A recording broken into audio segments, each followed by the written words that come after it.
Hey folks, I'm Colin Richards, president and founder of Lord & Richards, and I am thrilled to be with you on another episode of the Lord & Richards Show. Whether you're catching us on radio or checking us out on our podcast or on YouTube, I am excited to be talking to you today because we're going to come back to the concept of a fiscal house.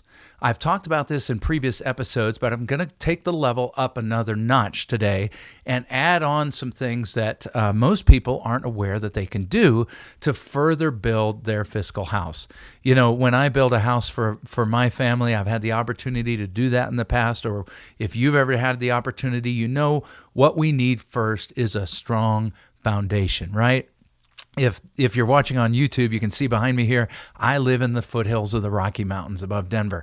I love it here. I love the woods. I love the solitude, but our soil is pretty rocky, right? So if you want to build a garden, you're going to have to bring in your own soil. We've got rock, but it's great for building houses on. Now, don't get me wrong. It's a challenge for the contractors to blast through the boulders, but once you get those through, you know that in addition to the pilings you're going to drive down into the ground, you've got some great rock. Contrast that with our dear friends in Florida, where I grew up as a child. Imagine the challenges of building a house on a beach, shifting sands as the tides come and go, and especially hurricanes. Some of us have caught the news footage of people's houses floating down the road right alongside of their cars. That's not what we want for our home, and it's certainly not what we want for our fiscal house. So let's start with a foundation today. And the reason we do that is because at Lord & Richards, we're talking to people every single day who are concerned, whether you've got millions in assets or you're just getting started. People I'm talking to are concerned about events going on in our world today out of your control. And what they're telling me is, Colin, I'm worried those things are going to mess up my financial future, my retirement. And so what we do is we help you build a comprehensive plan so that you can achieve financial independence, never having to work, and do it without worry. And I'm talking to people just like you every single day. And the first piece we want to get in place is that foundation of your fiscal house. So in our financial independence roadmap, we're going to start with making sure, of course, you got great cash in your foundation. Cash for emergencies, cash for fun things like vacations. I hope you love some of the things the people I talked to yesterday love. They love traveling. They love scuba diving. They love seeing the sights. Some of you have other loves. I want to spend more time with the grandkids or whatever it is. I want you to have cash on hand and available. Not all your money in cash, because that presents a real growth problem, but I want you to be safe and liquid in an emergency fund. Typically, we recommend, and we're not alone in this, let's have about 3 to 6 months there of your ordinary expenses. So if your budget's $5,000 a month or $10,000 a month, take that and multiply that times 3 to 6. Now, once we've got that in place, we really do need to grow because even though we're enjoying some fantastic interest rates on savings accounts right now, that is not going to last. And so I want to get you somewhere where your reserve now, your foundation can grow. And we're going to talk about that in another segment. And then once we have that in place, we want to build a piece of the pie here that is absolutely protected and can grow.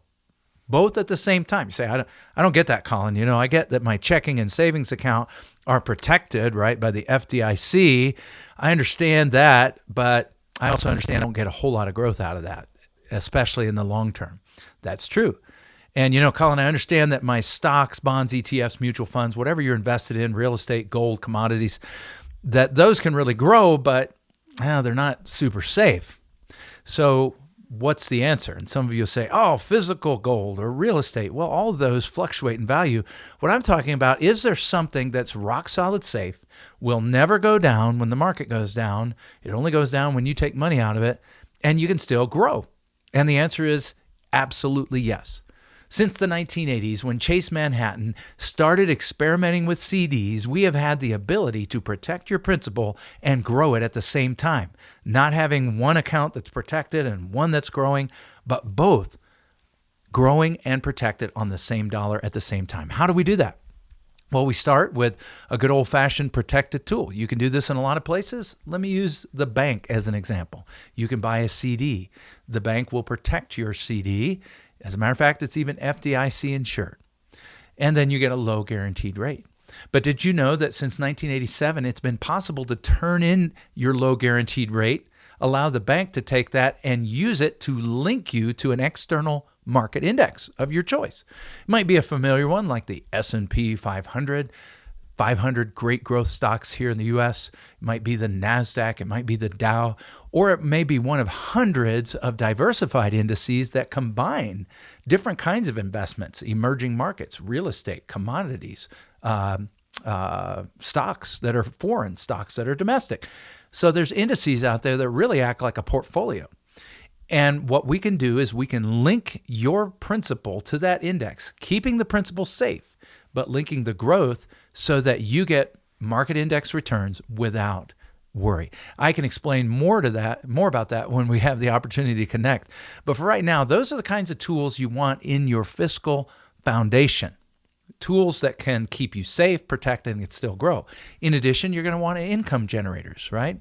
That could be the same tool.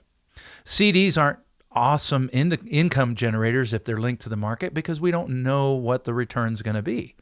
And so we might want to look outside of that, places like fixed annuities that are great for generating income. Oh, wait a minute, Colin, time out. Don't those have high fees? Don't those potentially lose your money or it gets left with the insurance company if you die young? It's possible to buy an annuity like that, but that's not a fixed annuity. Fixed annuities, first of all, have low or no fees like CDs. They're principal protected, very similar to CDs, and you can trade in the low guaranteed growth for the opportunity to link your growth to the market, just like certain types of CDs. But the big difference here is fixed annuities are more liquid in that you can get money out every single year and use that for income. And as a matter of fact, many of these will come alongside and guarantee that that income will never run out as long as you're alive. So that's our foundation: principal protection, market-linked growth, guaranteed income. Once we've got that in place, we have the opportunity to get a little bit more exciting. And I'm going to be talking to you about some key strategies in our next segments that those especially who have a lot of assets need to be dialed in, but we all need to be using these, folks. So I would love to chat with you. I'd love to visit with you. My team and I would love to come alongside of you and help you obtain the financial independence that you deserve. It simply starts with a phone call.